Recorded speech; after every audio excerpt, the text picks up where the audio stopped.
भ्रष्टाचार, पेपर फुटी या सगळ्या मुद्द्यांवरती बोलताना सरकार बदललं गेलं। या सरकारमध्ये पुन्हा आता जवळपास 10-15 वर्षानंतर पुन्हा ती स्थिती तिथे महागाई, भ्रष्टाचार आणि पेपर फुटी सरकार पुढे जाण्याची लक्षणं नाही। माझी पूर्ण अपेक्षा आहे की महागाई, पेपर फुटी, भ्रष्टाचार हे जे इश्यूज आहेत त्याच्यावरनं भाजप सत्तेत आलं होतं। आज त्यांच्या कारभारामध्ये हेच इश्यूज अजून प्रामुख्याने समोर आलेत। करप्शन आपल्याला वाढताना दिसतंय। तो जंतर मंतरचं आंदोलन चालू होऊन संपून 3 महिने नाही झाले, त्याच्या आतमध्ये 4 वेगवेगळे पेपर आपल्याला फुटलेले दिसतात। त्याचबरोबर महागाई प्रत्येक टप्प्यावरती वाढलेली दिसते। एक्सपोर्ट करण्यामुळे त्याच्याचबरोबर नरेंद्र मोदींचे जे चुकीचे फॉरेन पॉलिसीचे निर्णय होते, उदाहरणार्थ इस्रायलबरोबर जाणं, ब्रिक्सचा करार तोडून, ह्याच्यामुळे एक वेगळी महागाई भारतावरती आलेली आहे। पेट्रोल, क्रूड ऑइल, डिझेल, त्याचबरोबर शेतीसाठी आवश्यक फर्टिलायझर्ससाठी लागणारं केमिकल हे मोठ्या प्रमाणात भारतात उपलब्ध झालं नाही आहे आणि ह्याचा परिणाम आणि ह्याचा फटका येणाऱ्या निवडणुकीमध्ये नरेंद्र मोदींना नक्कीच बसणार आहे। आदिवासी विद्यार्थी 15 दिवसापासून पुण्यामध्ये आंदोलन करतायत। सरकारला भेटायला देखील वेळ नाही असं दिसतंय, कारण राहुल गांधी सरकार देशाचा विरोधी पक्ष नेता त्या मंचावरनं आवाज उठवतो, पत्र लिहितो, तरी सुद्धा सरकार त्या सगळ्यांची दखल घेत नाही दिसतं। सरकारने आत्तापर्यंत आदिवासी विद्यार्थ्यांच्या बाबतीत कोणतीही ठोस भूमिका घेतली नाही।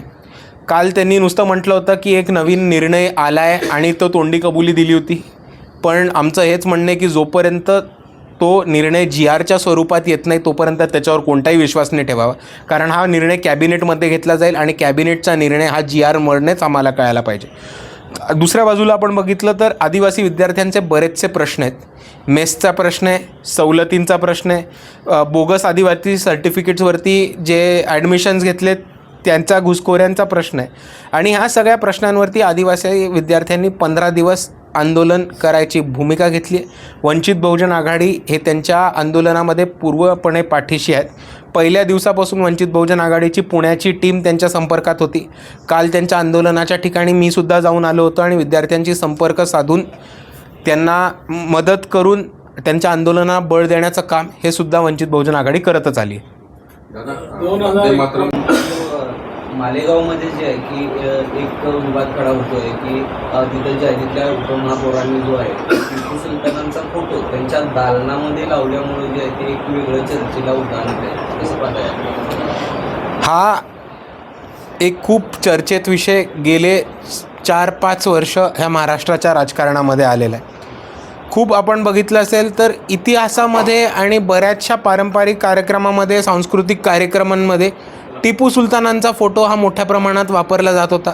खास करून काही पश्चिम महाराष्ट्राचा बेल्ट असेल, मराठवाड्याचा बेल्ट असेल, इकडे टिपू सुलतानांचा फोटो, टिपू सुलतानांची जयंती ही मोठ्या प्रमाणात साजरी केली जात होती।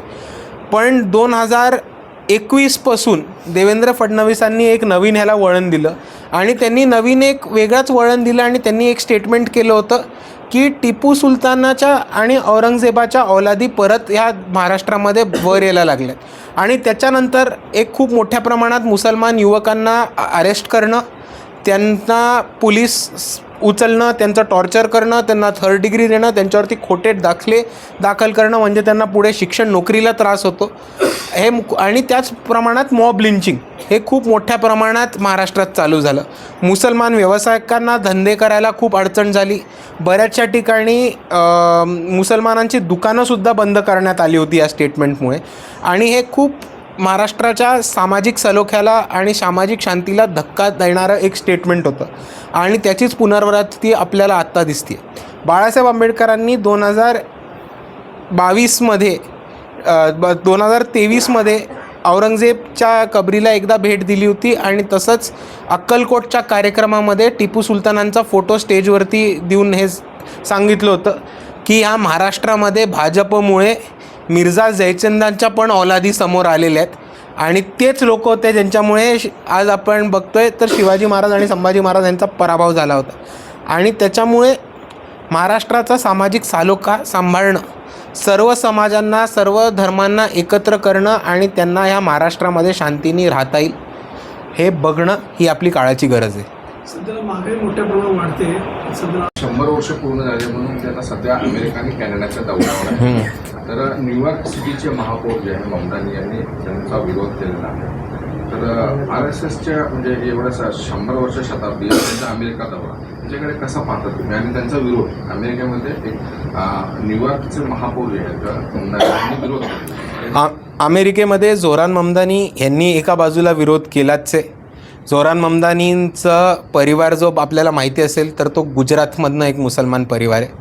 त्यांनी 2002मध्ये भाजपच्या राज्यामध्ये काय परिस्थिती भोगली असेल आपण विचार करू शकता. दुसऱ्या बाजूला फक्त जोरान ममदानी एक व्यक्ती म्हणून नाही तर बरेचसे न्यूयॉर्कमधले आणि अमेरिकेतले लोक जे आहेत ज्यांनी डोनाल्ड ट्रम्पलासुद्धा विरोध केला होता आणि जे जग जाहीर फॅशिझमला विरोध करतात त्यांचं सरळ म्हणणं होतं की आम्ही आमच्या फॅशिझमला विरोध करतो आहे अमेरिकेतल्या, इंडियातले फॅशिस्ट इकडे कशाला येतात. हा म्हणून त्यांनी एक मोठ्या प्रमाणात मोहन भागवतांना विरोध केला होता. काळे झेंडेसुद्धा दाखवण्यात आले होते. पण माझा एक वेगळा प्रश्न आहे, नरेंद्र मोदी 2002पासून बरेच वेळा अमेरिकेला जायला प्रयत्न करत होते. अमेरिकांनी त्यांचा विसार नाकारला होता. ते भारताचे पंतप्रधान झाले, त्याच्यानंतर त्यांना अमेरिकेचा पहिला दौरा करायला मिळाला. मोहन भागवतांना अमेरिकेचा व्हिसा मिळवून द्यायला फॉरेन पॉलिसीच्या नावावर आपल्या सरकारने काय कुटाणं केलं आहे हे त्यांनी लोकांना सांगावं.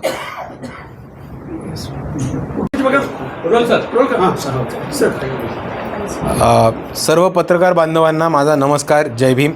आपण आज इथे उपस्थित झालात त्याबद्दल आपल्या सर्वांचे धन्यवाद करतो. सोलापूरमध्ये आज ईद मिलादुल नबीच्या निमित्ताने सोलापूरच्या काही युवकांनी एक कार्यक्रम ठेवला होता आणि त्या कार्यक्रमासाठी आज सोलापूरची व्हिजिट ही आयोजित करण्यात आली होती. आणि त्याच निमित्ताने आमचं हे ठरलं की सोलापूरला येतो आहे तर पत्रकारांशी संवाद झाला पाहिजे. एक ह्या भारतामध्ये आणि महाराष्ट्राच्या राजकारणामध्ये अकाउंटेबिलिटी, प्रश्न उत्तरं आणि पत्रकारांशी संवाद साधून त्यांच्या प्रश्नांवरती जनतेचे उत्तरं देणं हे आज राजकारणामध्ये खूप मोठ्या प्रमाणात मिसिंग आहे. आणि म्हणून तोच एक परत महाराष्ट्राच्या आणि भारताच्या राजकारणामध्ये आपण जो डेमोक्रेसीचा किंवा लोकशाहीचा चौथा पाया हे पत्रकारिता मानतो आणि जर्नलिझम मानतो ते बळकट करून जास्तीत जास्त प्रेस कॉन्फरन्स व्हाव्यात. प्रत्येक पक्षाच्या प्रत्येक नेत्यांनी, पदाधिकाऱ्यांनी, कार्यकर्त्यांनी तसेच निवडून आलेल्या मुख्यमंत्र्यांनी आणि पंतप्रधानांनीसुद्धा प्रेस कॉन्फरन्स द्यावी. त्याचसाठी आम्ही हे निमंत्रण दिलं आहे आणि आपल्या सर्वांना इथे बोलवलं आहे. आपले जितके पण प्रश्न असतील आम्ही सर्व प्रश्न मनमोकळेपणाने उत्तर द्यायचा प्रयत्न करू. एक प्रश्न सर, वंदे मातरम याच्यावरनं जे आहे राष्ट्रीय गाण्यावरनं काँग्रेस हे आहे 2च कडवे गाण्यास म्हणजे त्यांनी हे केलं आणि कर्नाटकमध्ये त्यांनी तसं हे निर्णय देखील घेतला कर्नाटक सरकारने. भारतीय जनता पार्टी म्हणते की 7 कडवे म्हणायचं. तर याच्या वंदे मातरमकडे कसं बघतो? आमचं ठामपणे म्हणणं आहे की राष्ट्रगीत ह्याला पूर्ण प्राधान्य दिलं पाहिजे. नॅशनल अँथम हे भारताचं सिम्बॉल आहे, हे भारताचं प्रतीक आहे आणि नॅशनल अँथमलाच पूर्ण महत्त्व दिलं पाहिजे. बाकी कोण वंदे मातरम म्हणते आणि कोणाला पाठ आहे की वंदे मातरममध्ये किती स्टॅन्झर्स आहेत हे महत्त्वाचं नाही.